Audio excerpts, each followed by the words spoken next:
Welcome to the EarthWorks podcast, where our team will share the jargon of carbon from many of our turf friends from the past 30 years. Hi, everybody. I'm Joel Simmons, and this is the EarthWorks podcast. I am so excited to have Mr. Bob Ranum with us today. Bob is the retired golf course superintendent from one of my favorite golf courses. I don't know if you know that, but one of my favorite golf courses, Atlantic Golf Club, out on the South Fork of Long Island.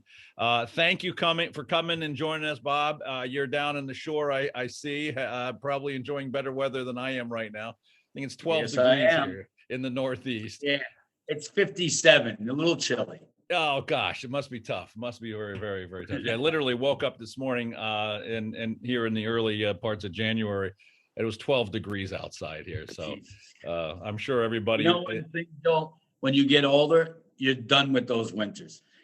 Being retired and staying in warm weather is a really big plus. So let's talk about that. When did you retire? You retired last year, right? 2 years. It's amazing that it's been 2 full years since I retired. January was when I retired 2 years ago. I had the celebration. They had a nice party. I couldn't make it. I remember that. I think it was during COVID time, right? No, it was before COVID. Oh, it was right before COVID. Yeah, I think there was some reason Doug Heron had asked me to join, and I was somewhere traveling. But yeah, no, we were right before. We were right beginning of October. It was actually October 5th. And Bobby Vans? No, it couldn't hold 140 people. The clubhouse had to do it. So they did it. The clubhouse did it, and I was very proud of the party. And on top of that, they gave me an honorary membership at Atlantic. They presented me with my own locker. You know, they had it all wrapped up. I can actually watch the whole retirement party on YouTube, Bob Ranum's retirement party. Oh, I didn't know that. I'll have to do that one day when I'm bored out of my mind. Nothing to do for 2 hours. You can do that. I think I'll do that. People don't have that much time just to look at me yappy, but no, it was really nice of the membership. And as you know, I was very happy that they gave my assistant Tony, the job, and he's doing a wonderful job. They love him. Yeah, they don't even know who I am anymore. Oh, good. That's how it should be, right? That's the way it should be. You walk in and they say, "I'm sorry, are you a member here?" Yeah. Does Tony let you in? That's the bigger question. Does he let you into the shop? I almost think, Joel, that it'd been better if I got invited, because now I have to pay for everything. I had 30 years of getting everything for free. So if I played golf there, it was free. If I drank there, it was free. I paid everything for free. Last time I went there, I brought 3 friends. Cost me $1,000 to play the golf. I was wondering, this membership thing might not be working out for me. No, that's not a very good deal for retirement at all. Yeah, Allison got the bill and she said, "Don't go back for a while." Oh my goodness, that's not fun. That's not fun. But then I also, as you know, I'm still a member of Southampton Golf Club. Yeah, you guys love that place, and that's a wonderful golf course. I've been there about, I guess, 28, 29 years as a member. So when I go over there for the summer, that's where I play most of my golf. Every once in a while I go to Atlantic, but most of my golf is played at Southampton Golf Club. Yeah. You know, let's talk about, we've got a lot to talk about. Obviously, I want to spend a lot of time talking about Atlantic, but I have said for years that place that you spent all those years on is the epicenter of the best golf in the free world. I mean, that east end of Long Island has hands down the best golf per square mile of any place in the free world. I mean, I can't imagine you wouldn't agree with me, but is that an arguable point? I mean, look what you got around you. It's not even close. You know, as you know, before I went there, I was at Garden City Golf Club. Yep. Which was, a great golf course. 28 to 30 in the world right now. Fantastic. But when I went out there, and I'm a huge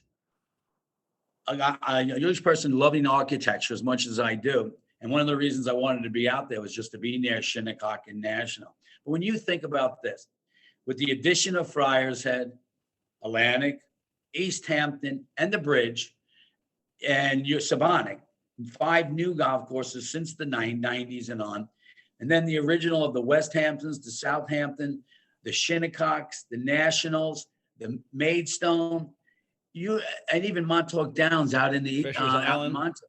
You can't get a better group of golf courses that close together within miles of each other, that there's no place in the world that is even close. I don't care if you go to Ireland, this close, you have the best of the best. I just got back, which I was telling you, I just got back because we're doing work with Golf Magazine. So I just went out and played Cyprus, Monterey Peninsula, which was unbelievable, and California Golf Club, as our good friend Glenn Smickley is the general manager. So he doesn't care about grass anymore. He just worries about dishes and cups. Right. Butter patties. Yeah. Folding napkins. So, he was showing me the windows in the clubhouse when we went there. That's how low. But on top of that, you go all those places, but pure golf. I'm talking about not views like Cyprus has great views. I'm talking about pure hole by hole golf. Architecture.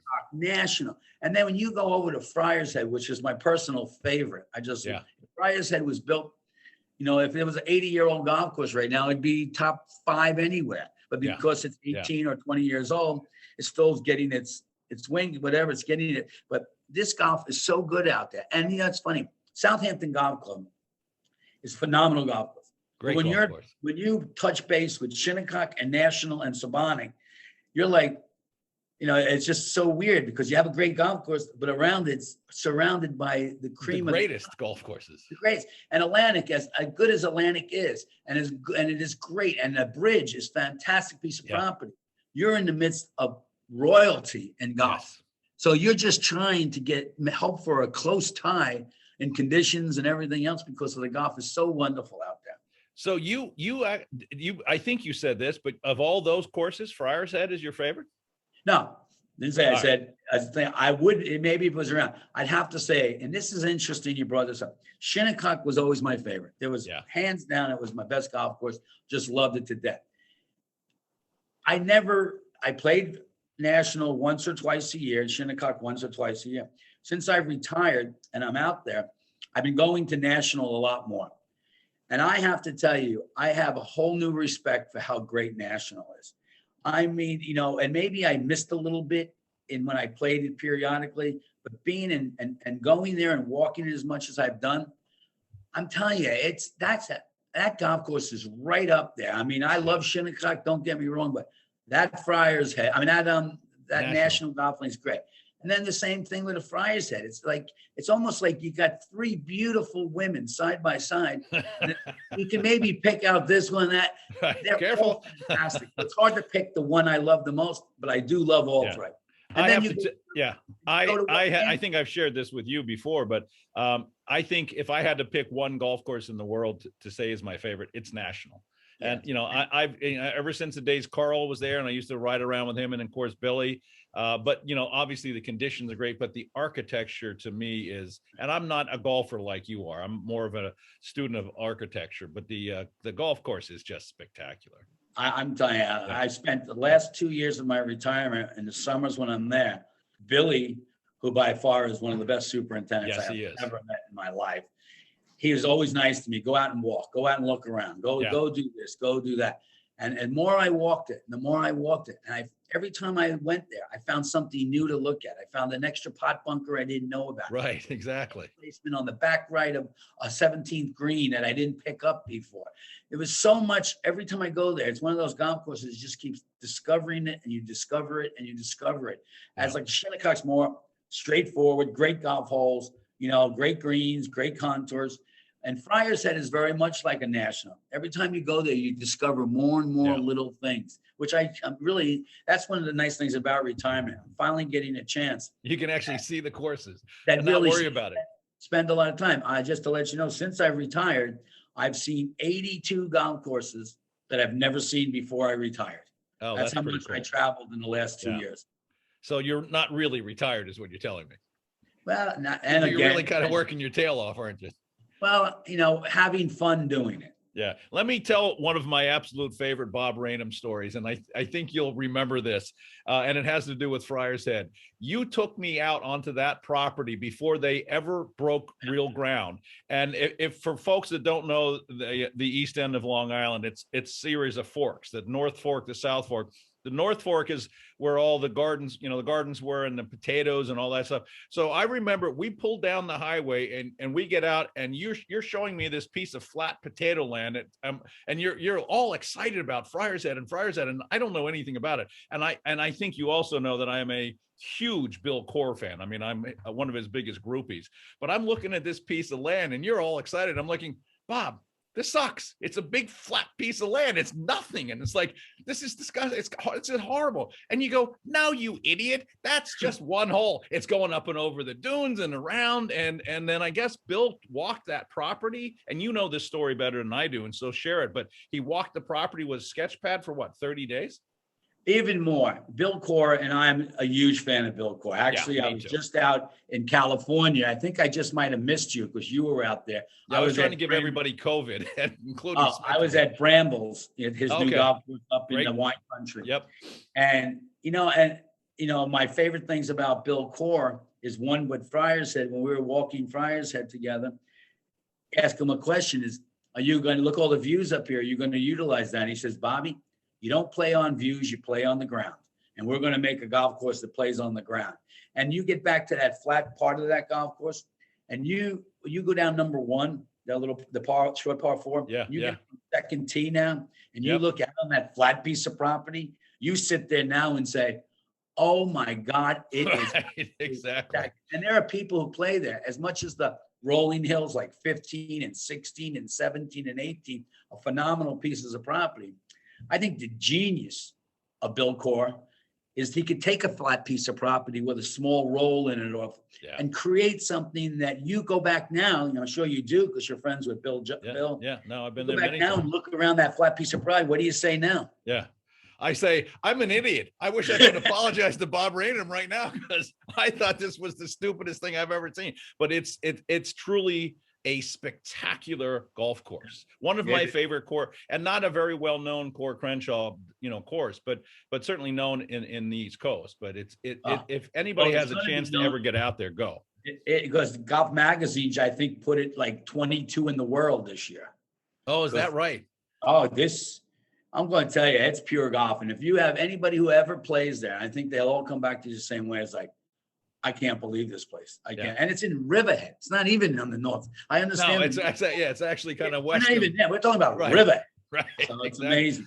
Another thing that happened on that property, and you'll remember this again better than I will, but I remember, and I think maybe Dave Wilbur was working on this, but they went in there with massive screening systems and screened out all the organic matter from those light sandy soils, and then reutilized it all in the do you remember how that all went down?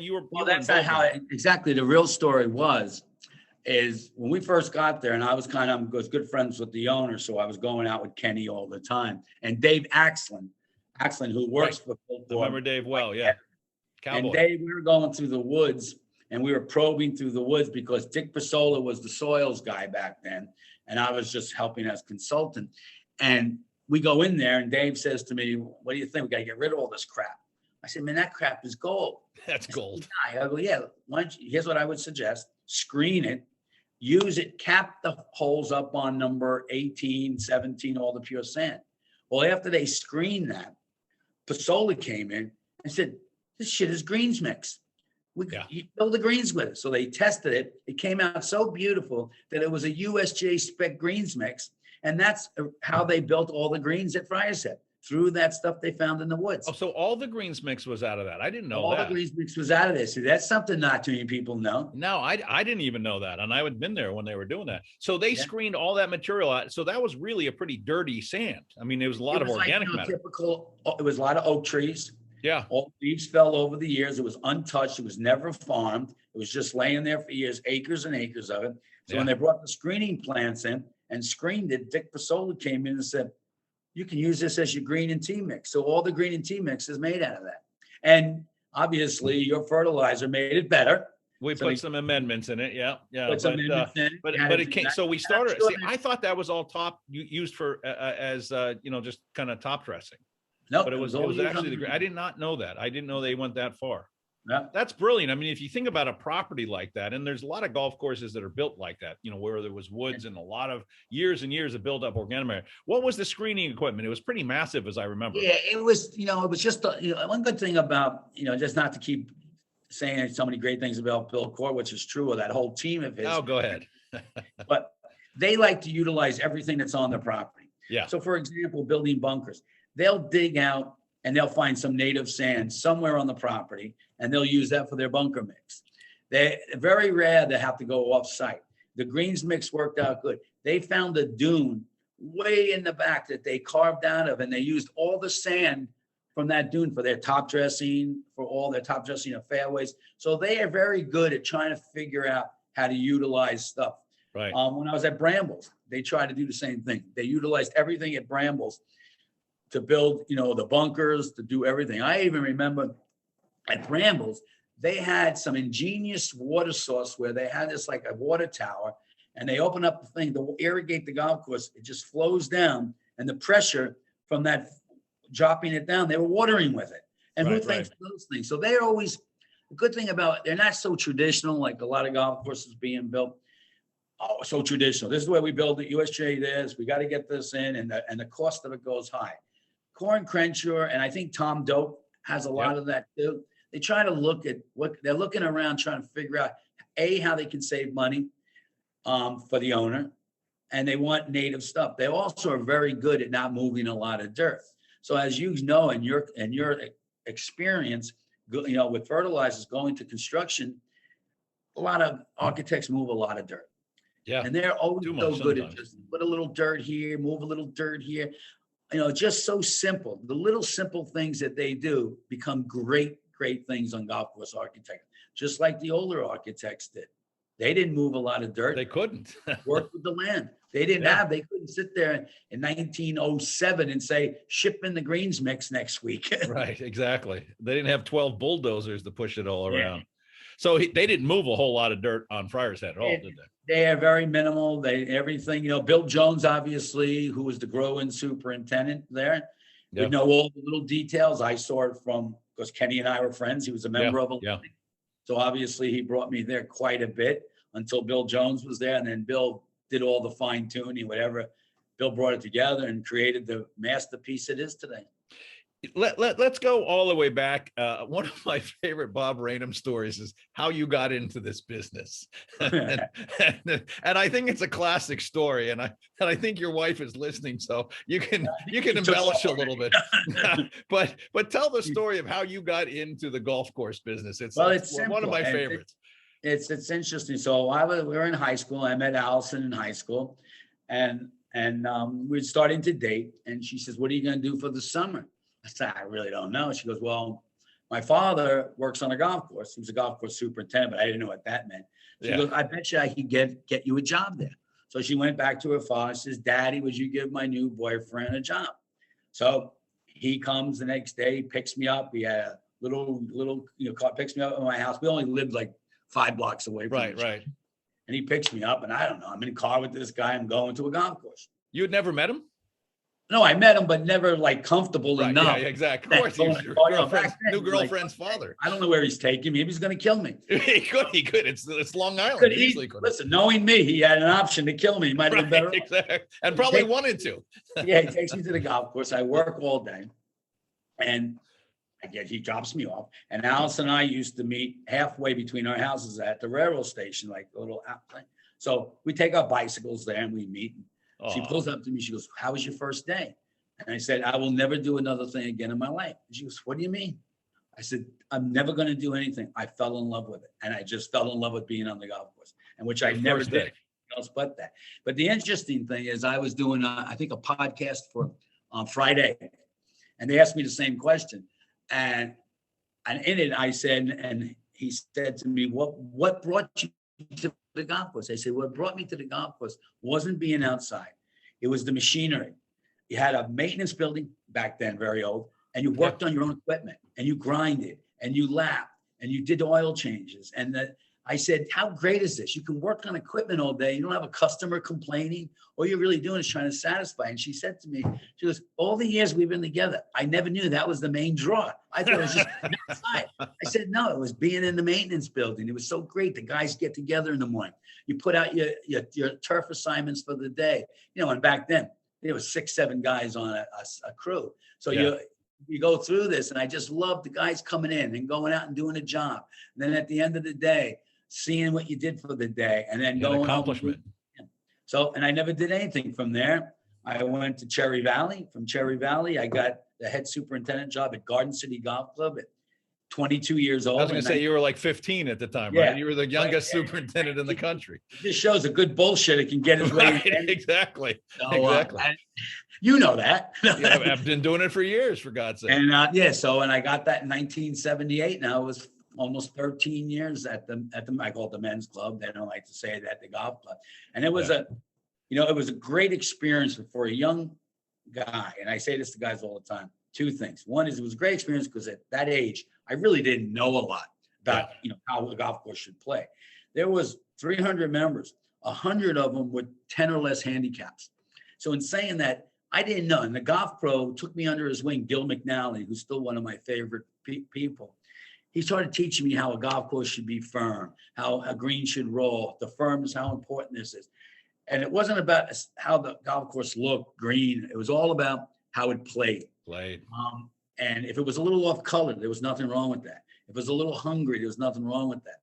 If it was a little dry in spots, there's nothing wrong with that. The ball played better. So when you're that young, you don't know the difference, and you just bought into it. Right. So my whole career after that was about low fertility, low water inputs, a lot of hand watering, and all about playing conditions, not aesthetic. The other thing I like to tell, because it's going to younger guys, in 78, when I got the job, there was a foreman, no mechanic, 6 guys on the crew, and me. When I retired 44 years later, I had 28 guys on the crew, 2 foremen, and 2 mechanics. 2 mechanics, not one. In 44 years. Wow, that's pretty impressive. Were you a golfer at 22 when you took that job? You know what? When I went to the men's club, because, first time I saw a golf course was when I was 16 with Allison's father, Gene. And so golf never really came into it. And when I went and I worked, and then when I went to Garden City Golf Club, I started playing, but not at the level they did. So I had to listen to everything they said, but it was easy when you went out there, and you learn after a while that a firm, hard conditioned golf course, the ball, you hit off a lot easier than gushy and over wet. More than anybody.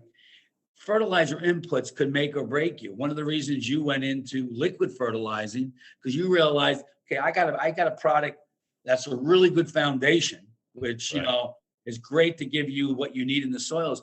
But then you got to get into the liquids. You got to get into all the products that you offered over the years. And they do other things.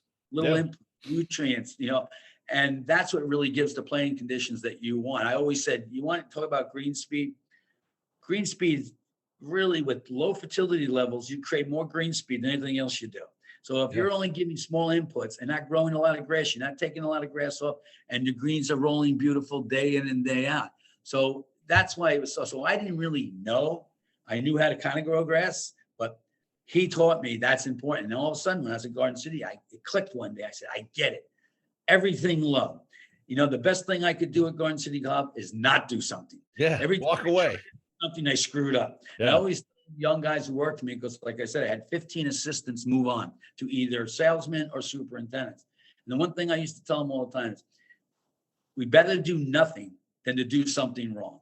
So there were days out there, we just did nothing. We hardly even mowed. We just cleaned up things. So less is more. I mean, there's no question about that. Hey, tell me the story. So you're 22 years at the men's club, or 22 years old at the men's club. What was, you had to have had a story of one of the first times the members took you out to golf, and you had to go around playing. It wasn't good, because they wanted you to play, obviously, in every green committee meeting. Okay. Pretty so bad, you started playing a lot. Get back to Gil McNally, who always took me under his wing, and he'd take me up to the practice range, and never was like the level of them, but I started understanding the game more and more and more. And I think by the time obviously by the time I left Garden City Golf Club, I was pretty well had my game plan. So when I went to Atlantic and grew it in, which my dream was always to grow a golf course in and start it from scratch, I kind of had a feeling of what I wanted in my head. I knew exactly. It's like I say, it's like, a coach takes over a football team. In his head, he knows the type of player he wants. Right. And when I went to Atlantic, I knew the operation I wanted. I knew the kind of assistants I wanted. I knew the type of mechanic I wanted. I knew the staff I wanted to train. And I got a chance to start from zero and train everybody just the way I was. And I was very proud of this, that I had, and you know them very well, the Garcia family. Yeah. And I had all 5 brothers. Right. To this day, they all are there. They were the whole 30 years I was there, and plus these 2 years, they're still working there as their family. Yeah. And they just bought into me every day. And they were my foundation on how to do every day. I knew, Mickey, you take care of this for me. And Wilbur, you're doing this. And then the assistants filled in the gaps, changed the cups, and water, did all the other jobs that we had to do. But my foundation of my crew was great. And I spent a lot of time with them, teaching them exactly, because they didn't know that. I got them from a landscape crew. They didn't know anything about golf. So I really taught them everything. Build them the way I wanted to build them. Perfect. One of the things I've always said about you, and I think it's extremely true, is, and you just touched on it, you're extremely intuitive as to what's going on in the property. How does that parlay when you vet somebody coming on? Can you vet a potential assistant as to whether or not they're going to be an overthinker or they're going to be actually intuitive about, like you are? I mean, knowing that, don't do this, do this. I mean, is that something you can learn in an interview process when you're screening somebody? It's hard. I mean, it's really hard. I can interview somebody and I can fall in love with them, and he can come out and doesn't get it. But I think what I do good is when I get them, I can put them in positions that they do well. So some of them are really good hand waterers, and I can see it right off the bat. Okay, you're doing. Another guy is a good player, and I see his is setting up the golf course, and another guy can manage people well. And so I kind of, when I have usually 3 assistants, I don't know where they're going to end up all the time, but I usually am very good at taking their strengths and putting them where they are.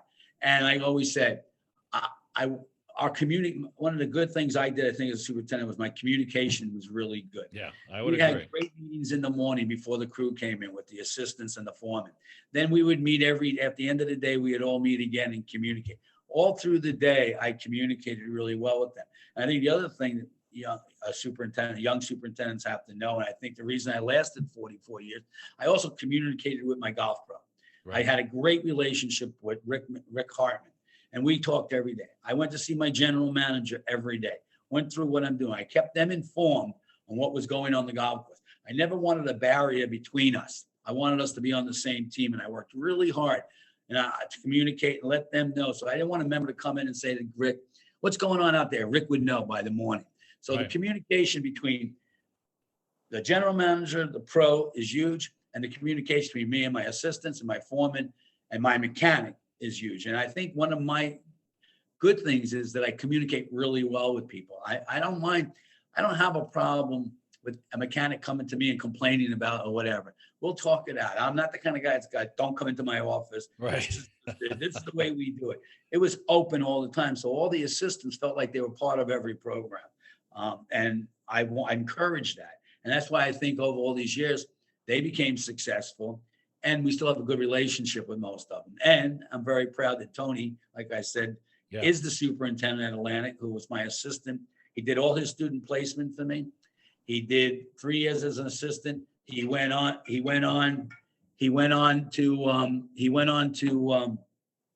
be a superintendent somewhere else for 10 years, came back to work for me for 5.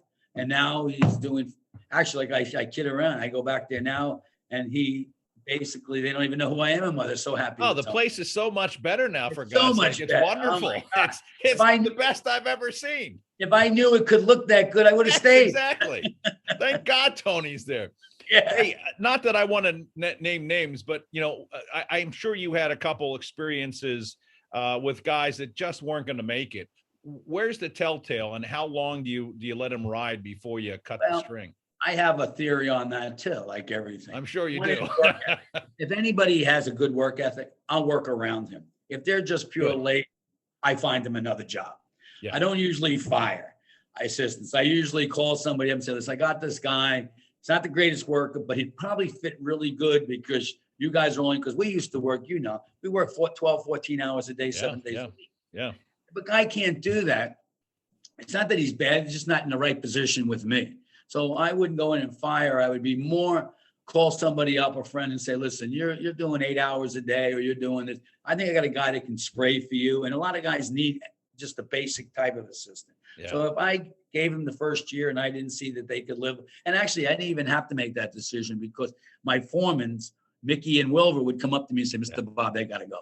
Find him a job. Get this kid out of here. Yeah. So what you're telling me is that if a superintendent in the neighborhood saw you call, he knew you were trying to dump one of your losers on him. Is that what you're saying? It's so true. I'll give you a quick story. I had this great kid, and now he's the superintendent at Shelter Island Golf Club right now, and he worked for me, and he was wonderful.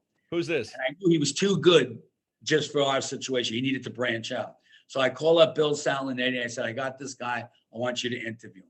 So he goes over, Bill interviews him. Then I sent him down to Maidstone. And I say, Johnny G, interview this kid. They interview him. They call me up. Okay, what's fucking wrong with him? What's wrong with him? So what do you mean? There's a reason you sent them down here. What is the reason? We know you. It would be somehow. I said, I'm not. He just needs to see more. He just needs to see more. He just needs to see more outside of just Atlantic. He's only worked for me. He went through student placement for me. He's working for me. He needs to go to something. So he ended up going to Maidstone, worked for Johnny G, great career there. And now he's the head superintendent of Shelter Island Golf Club, or Gardner's Bay. But I did, a lot of guys are always suspicious when you do that.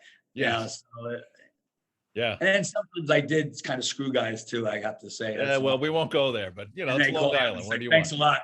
Yeah, exactly. Tell me, I mean, one of the things I always remember about you is that you knew everybody in the industry. I mean, the Glenn Smickleys of the world down at RTJ. I mean, how did you get that level of networking in your career? And was it just over time? I mean, you were pretty well connected in the golf course, and everybody knows Bob Ranum. Here's what I did. I was not shy about asking questions. Another thing I think I did good, I realized I wasn't the smartest superintendent that ever lived. I had to outwork people, but I had to find out. So like, for example, with Glenn, I heard Glenn was going down to Robert Trent Jones to do bank.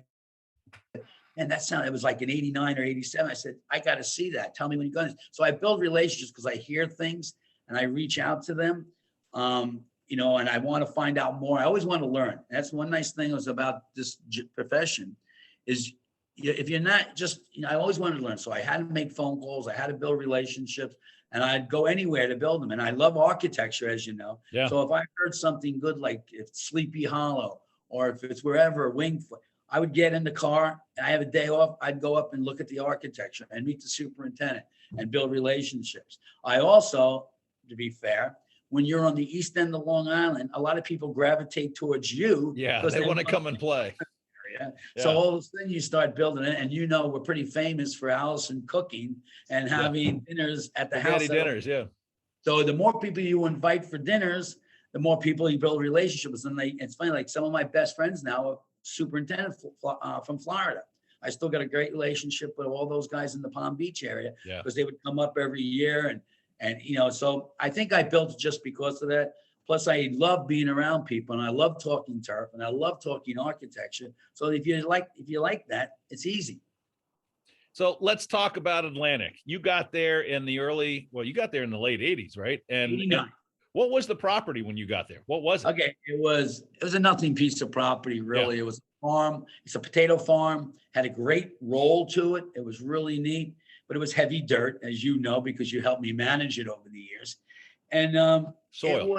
It was a good piece of property. It's 260 acres, and you could build a pretty good golf course on it. It was open land, open air, surrounded by farmland. It wasn't like a Shinnecock or a national property, but It was a piece of property. But I wanted it more. Everybody told me, "Are you completely nuts? You're going to leave one of the best golf courses in the country to go to an unknown." And remember, when Atlantic was built, the price tag was $100,000 to join in '89. So I remember Tom Poole, who was my green chairman at Garden City Golf Club, who was still a good friend, sat me down when I told him I'm going to leave Garden City. I'm going to take this job. And he said, "Are you nuts? There won't be anybody in the world that's going to pay $100,000 to join a club. This place will fold up in 6 months." I said, "Tom, I just got to do it. I want the opportunity to do it." Obviously, that was wrong because now they're getting $400,000. Yeah, exactly. And the bridge is getting ridiculous, and Sabonic's getting ridiculous. Yeah. But saying that, I really wanted the challenge. And the other thing, this is not to knock Garden City, but they always promised me. I always wanted to live on the golf course. I wanted to just to be there all the time. Garden City did really? I didn't know that. Yeah, this had a great home on it. Yeah. And I said, because my kids were young back then, I didn't want to be the kind of guy. I leave every day at 4:30 in the morning. I get home 9 o'clock at night. Then I go to bed. This way I could come in and out. The kids could grow up on the golf course. They could get a card at the end of the day and go out and see me. They grew up the experience of playing golf. Yeah. Allison was there all day. And obviously I had another reason, because without Allison, I probably would never have made 44 years. So she was the one who. No question about that, by the way. No question about that. So it's not a big secret in the industry. So having her on the property, she managed all the, the budget. She managed the flowers. She did everything.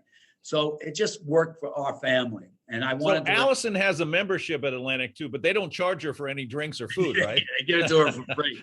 Free lunch. She's free. Yeah. She's on the other hand. Oh, yeah, your house, I mean, that's a great little house, and it was literally right across the parking lot. Yeah. It was a great house, great family. It's funny because a lot of guys would never consider wanting to live that close to where they were. Yeah. But you were I never knew that you really were adamant about wanting. Did they build that house for you, or was that there? It was there. It was an old farmhouse that nobody lived in, and we renovated it. Allison did it. We renovated it, but we both knew this is something we wanted to do together. Oh, and then cool. Just like when we retired, we both knew it was time to leave. Leave when you're still up there and you had some power. And it was hard. That house, we lived there 30 years in a great home, but we knew it was ready. It was the right time to go and leave. And we loved the house, but and you're right, living on a golf course. After the kids were all gone and the family moved on, it's just you and all day long. You don't have that. So we were getting kind of tired of it near the last 5 years. Yeah, I bet. Yeah.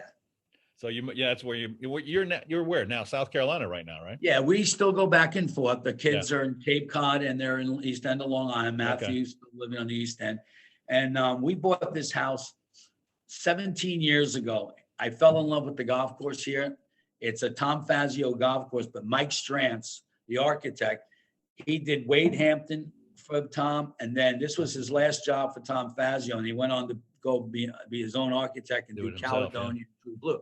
So this golf course is a lot of Mike Strantz feeling, not as much Fazio. It's a great piece of property, and first time I played it, I fell in love with it. And what's the name of the course? Wachesaw Plantation. Yeah. There's a Wachesaw East, which is next door to us. That's not us, that's public. And then we're the private club. We have like 400 members. And we bought 16 years ago, anticipating, let's get to know everybody. Let's get this to make it our home. And then, 3-4 years ago, we bought the house next door because I said to Allison, when people come visit, I don't want them to stay in my house. Right. I want them out of the house so the kids can go next door, friends can go next door, they can be next door. But we fell in love with it. And when I retired, I ran for the board and I became the Green Committee chairman. And today I told you I just got voted in for 3 more years from the membership to continue on being the Green chairman. Poor Scotty. Poor Scott. Yeah, poor Scott. And I think that's what he meant at the beginning. But you think about it, in the first year, this club hardly spent a lot of money. We're right now in the midst of putting a brand new irrigation system in. We just got the okay 3 weeks ago for all new bunkers on the golf course and cart path work. And we're taking trees all over the place out in 1 year. Yeah. I thought maybe after I just spent $3 million, the membership might not vote me back in. Yeah, might kick your butt out of there. Yeah, but it was really good. It was a good experience today going up and getting that many votes from the membership. The president came to me because he got the most votes of anybody I've ever seen. Is this a golf club or a country club? It's a country club. So we have the rest of the country club doesn't care that you're doing everything for the golf course and nothing for the country club? I guess not. They voted me in. They voted you back in. We have 2 clubhouses. We have tennis courts. We have We have a great pool facility, good driving range. We have marina down the block. We're across the street from the ocean on the intercoastal, so it really fits out well. I want to get back to Atlantic, but let me ask you on this issue.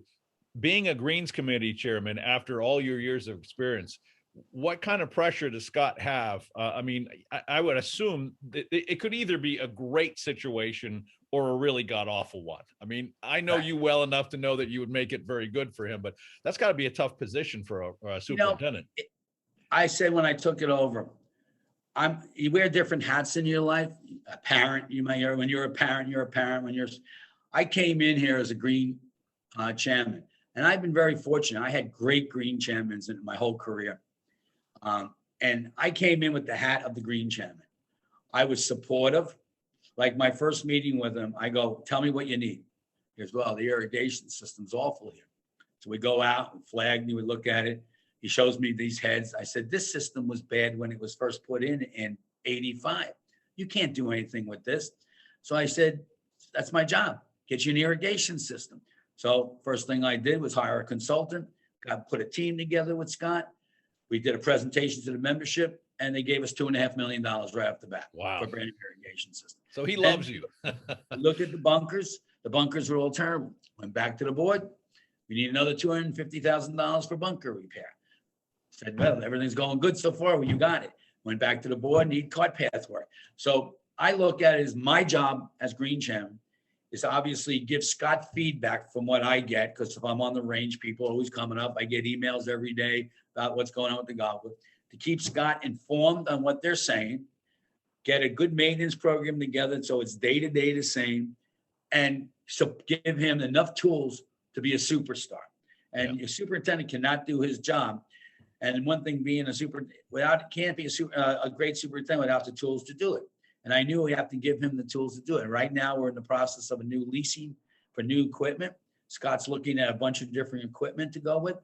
But when I go to the board meetings, I say, guys, I was here. He doesn't have the tools, you can't complain about stuff. You need to give a good budget. You need enough men. You need an irrigation. You need equipment. You need all this.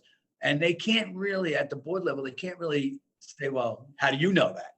I did it for 44 years. Yeah, because I've been there before. So the treasurer of the club's been great. He's like, listen, if you say we need it, we got to get it. And the memberships voted it in. And I tell you what, I was superintendent for 44 years. This is the easiest I ever got anybody money.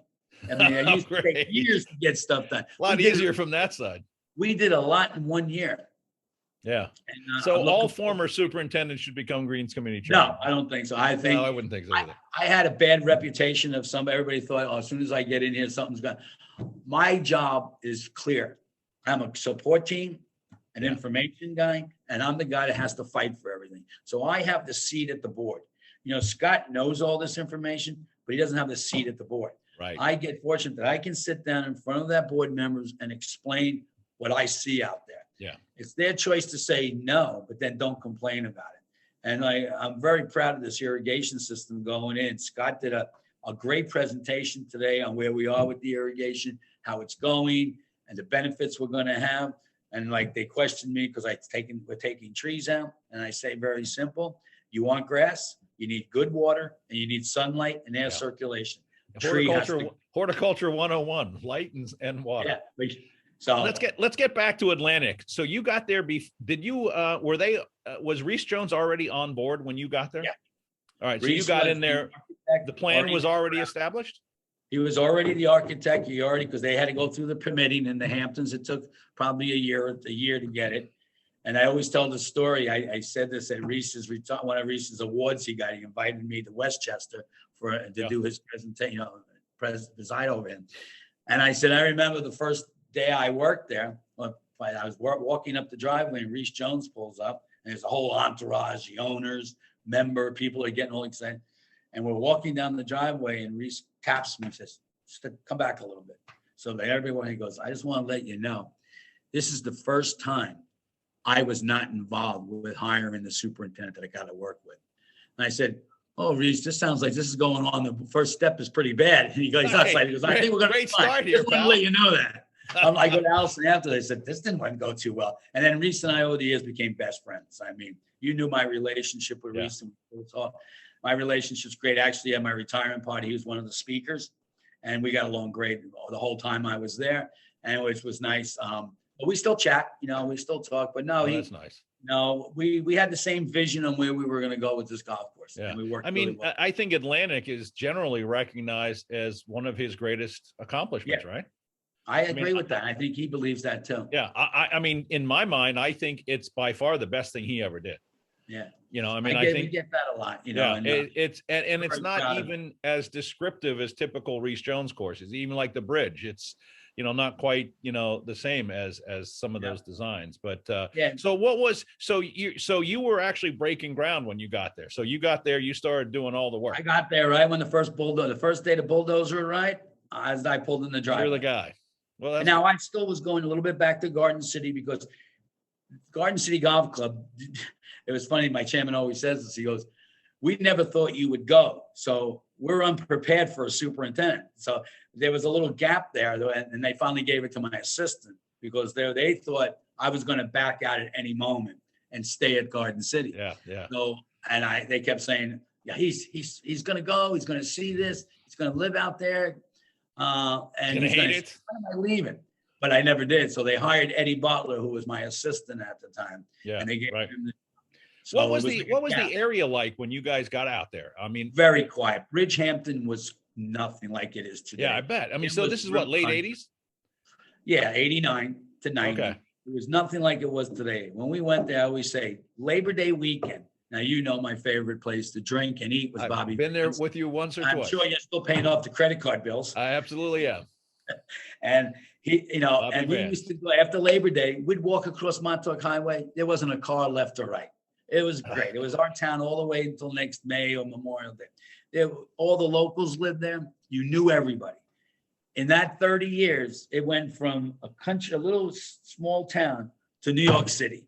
Yeah. I mean, you can do there Truly. now. It's like being in New York City. All the main restaurants are gone. Bobby Vans is probably the only one left. World Pie across the street is gone now. Everything I didn't know that. Oh yeah, everything's changed into the city, and it just doesn't have the same feel. When we go back for the summers, we're always like, "Wow, man, I'm glad we got out when we did because it's just so busy here." And what, 5 new golf courses since you were there in that immediate area? You think the East Hampton, Sabonic, the Bridge, Friars Head, Laurel Links on the other side. Yeah, all them 5 on the East End. Yeah, it's good. So what was the agronomy like? I know you were working with Dick Basala early on, right? Yep. So you were doing, you're doing soil testing from day one, and how bad was it? It was high aluminum. You had a high aluminum rate, so you had to use the high calcium lime to knock everything down. But once you got that kind of elevated, it was a pretty basic. I'm a lot like you and Glenn. Glenn and I talked about this when I was in California. I was pretty basic. I did 4/10 of granular EarthWorks, 3rd week of May. I did another one, 3rd week of August. That was my foundation. And everything else was liquid. A little ammonium sulfate, a little this, a little that. I just fed as I saw it. And that was pretty much my program. Had my fungicide program set up. And pretty much it was just regular. I never really got into, I always believed a good foundation and then just keep the grass alive. Yeah. Well, keep it simple and don't overdo it. Can always take that. And Glenn, I learned that from Glenn because, even before we became friends, when I went down to see Glenn, he was doing that almost exact same program. Yeah. So I didn't steal that program from him. Yeah. I said I used it for 30 years. Think about it. It's pretty, keep it simple. How much change? I mean, you were always a moving guy. So how much change did you make to the golf course over all those years? Did you do a lot of? We knew, Reese built a wonderful golf course and a wonderful routing. But some of the bunkering then was the 90s bunkering. Yeah. And some of the approaches were a little narrow. So we went up. We had 144 bunkers when Reese was there. When I left, we have 80. We removed. Really? You cut it back that far? Everybody, even the members never did it. And we did that. And a lot of the bunkers are smaller and older and rougher. We did a lot of hydro seeding with fescue. We changed, the rough was all bluegrass. We changed it all to bluegrass fine fescue with Yeah. overseeding I programs. remember that There was actually. a lot of the high mounding on the left and right. We removed almost all of the mounding off the fairways, leveled it out, mixed it up with sand, and hydro-seeded it to fine fescue.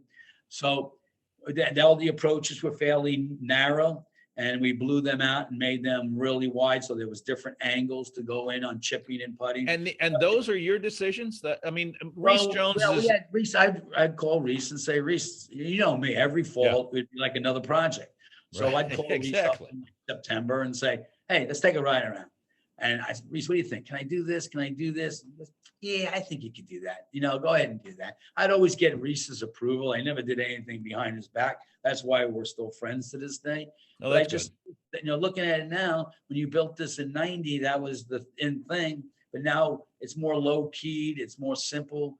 And these mounds don't fit anymore. And he goes, yeah, take rid of those big mounds. So you talked him. I mean, Reese Jones is known for his mounding, and you were able to convince him that those mounds should come out.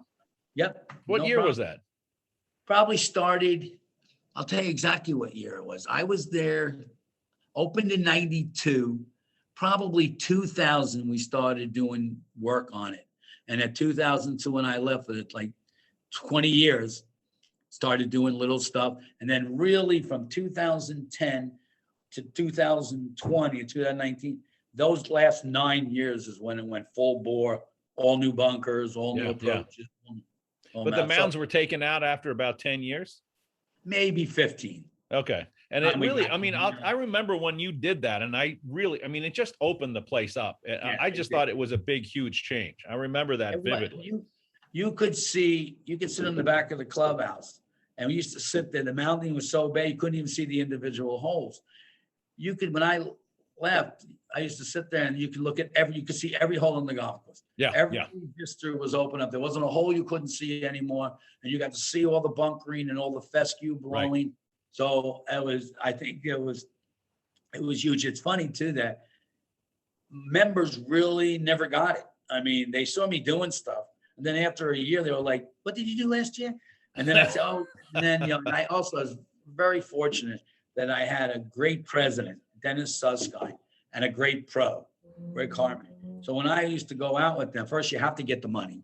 So then you have to get the pro being convinced this is a good idea. So you take the pro out first, tell him, Rick, we got to get this, we got to do this, I got it.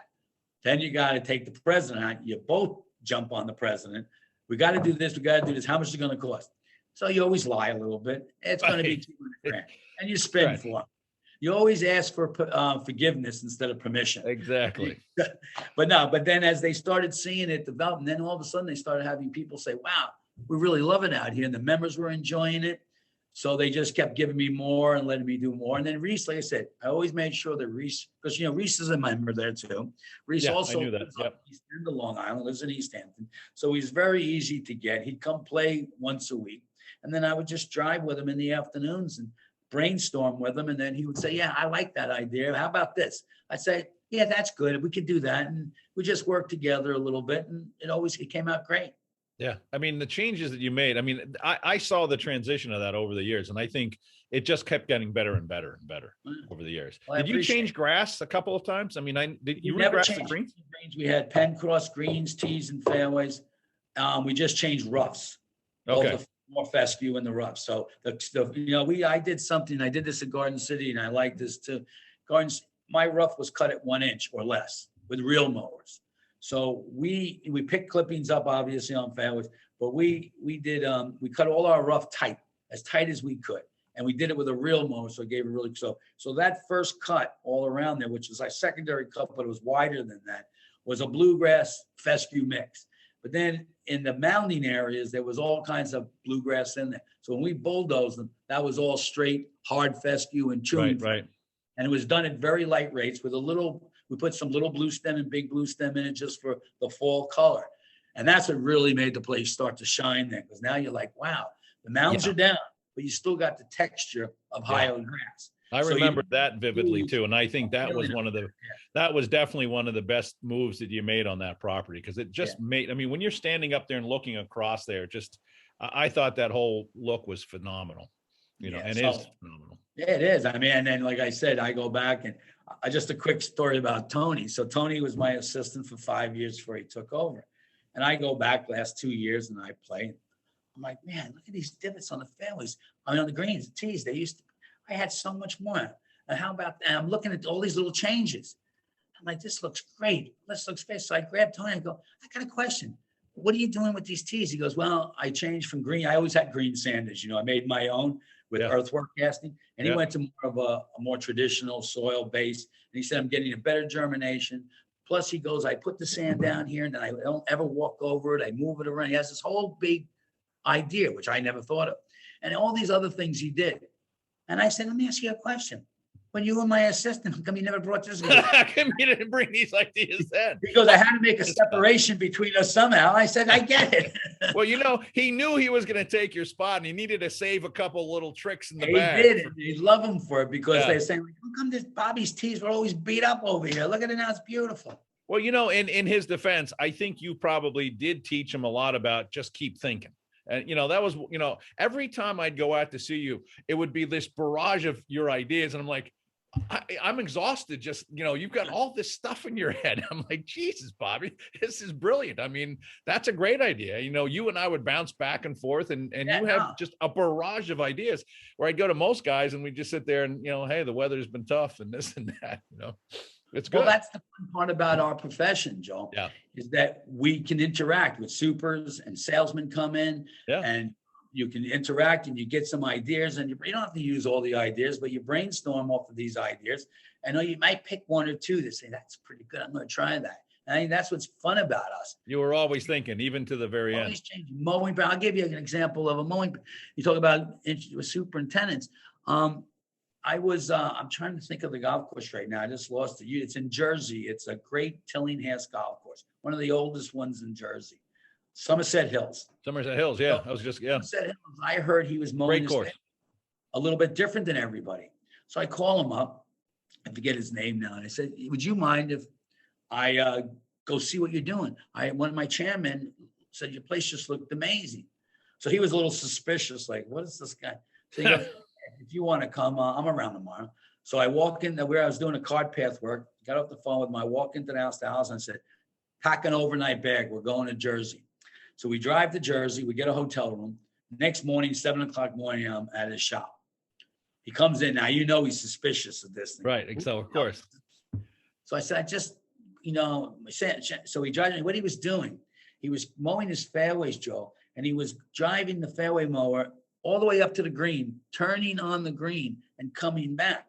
And in doing that, there wasn't that separation from like, here's a fairway, here's an approach, here's a green. So a lot of guys will cut their approaches with hand mowers and there'll be a separation. Or they'll take a triplex and stripe it. When I looked at that, and it just made the hole look so together and long. Yeah, brought it all in. I drove back that next day, grabbed Allison, we drove back. Next morning, I come to the guys. I said, guys, I went up there last night, saw this. What do you guys think? You want to try it? Mechanic said, let's try it. And then we changed that mowing pattern that day. And I thought it just changed the whole look of the golf course just by that. Something that simple. Yep, something that simple. Yeah, that's interesting. Was this recent? Was this Ryan Tuxhorn? Is that who it was? That's it, Ryan. Yeah. A place was magnificent, but this, I guess, maybe it was 6-7 years ago. Yeah, and I been there for a while. So let's.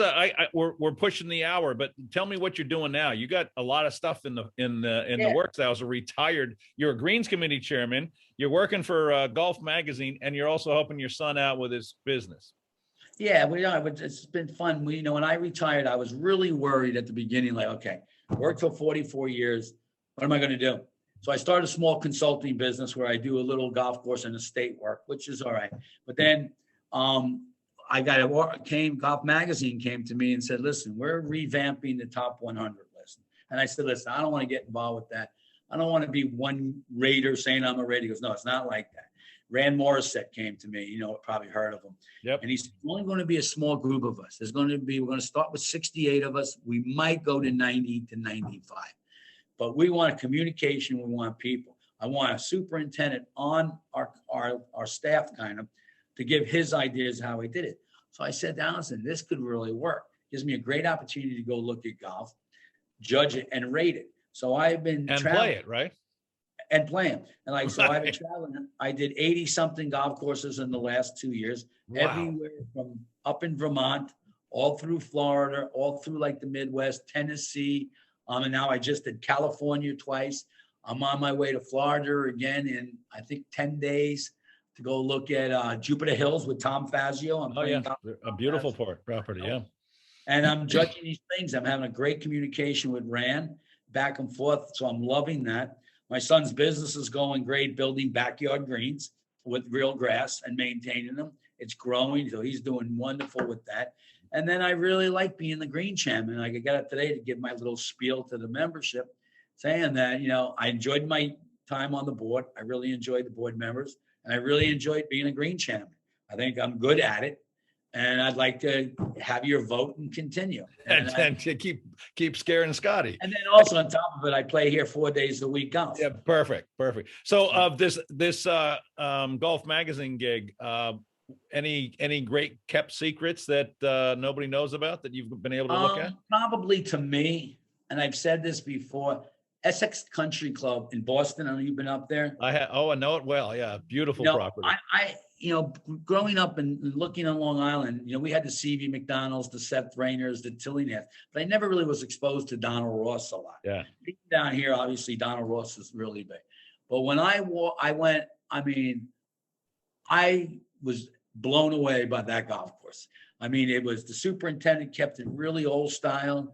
It was just like it could have been there for the last 50 years, untouched. It was just mowed perfect. And I just loved the green contours. I loved everything about it. Now, I was at Myopia that morning, which is really fantastic too. Yeah. So both of them, looking at them, I think they were super highlights. I did play, and the other one that I was super blown away with was Old Town in Winston-Salem. Oh, really? I don't know Old Town very well. I know Essex very well, but if you're going through that area at all, Winston-Salem, that North Carolina, yep. You stop there. This place will blow you away. It is dialed in. It has great golf holes. I liked it so much that I promoted it so much. It made top 100 world, which is hard to get into, top 100 world. Yeah, you can get hard to get top 100. This made top 100 world. So if you said those are super highlights that I really liked, I really like Andrew Green, the new architect. Have you been to Congressional? And I went there twice at see Pete. And I was just like, the work he's doing that's going to be a top 100 golf course soon next year. No doubt. Yeah. So and another example of, if you had been dropped on that property and didn't know it and be blindfolded, you probably wouldn't even know where you were unless you saw the clubhouse. And then I went up to Oak Hill and I went, and then I was interested. I love going outside like this too. Like I went to go visit Muirfield. Yeah. And I was in Dublin, Ohio. And I'm like, this is a great little town. Yeah, Dublin, Ohio. I went and did Muirfield in the morning, did a couple other golf courses in the area. And then another one that really kind of interests me, and I'm not a huge Pete Dye fan. I like him, but I'm starting to learn a little bit more about his architecture. And I went to the Pete Dye Golf Club in West Virginia. So I'm spectacular. And I called the general manager up and I said, it's a Saturday. It was a Saturday. I said, any way I could stop? He goes, yeah. He goes, it's Saturday. West Virginia's college playing. Nobody's here. Nobody's going to be on the golf course. I was blown away on the golf course. Allison and I went out there for the afternoon, and that front nine was absolutely as good. So I'm starting to look at Pete Dye more. Lots of good things. Golf courses. I went to see another Pete Dye golf course that I was pretty impressed with. It was called the Cardinal, and that was in Greensboro. Yep. Greensboro. And I never heard of it. Not a big fan of Pete Dye. I go there, play with the superintendent. It was an unbelievable golf course. So trying to find these little out of the way golf courses is just as much fun as going to the Wingfoots and all the absolutely. Yeah. So you're going to continue to do this, obviously. In your travels, you see some great stuff. Yeah, that's one of the best parts of my job is I don't play much, but I'm a student of architecture, so I get to see a lot of properties, and to me that's just exciting as hell.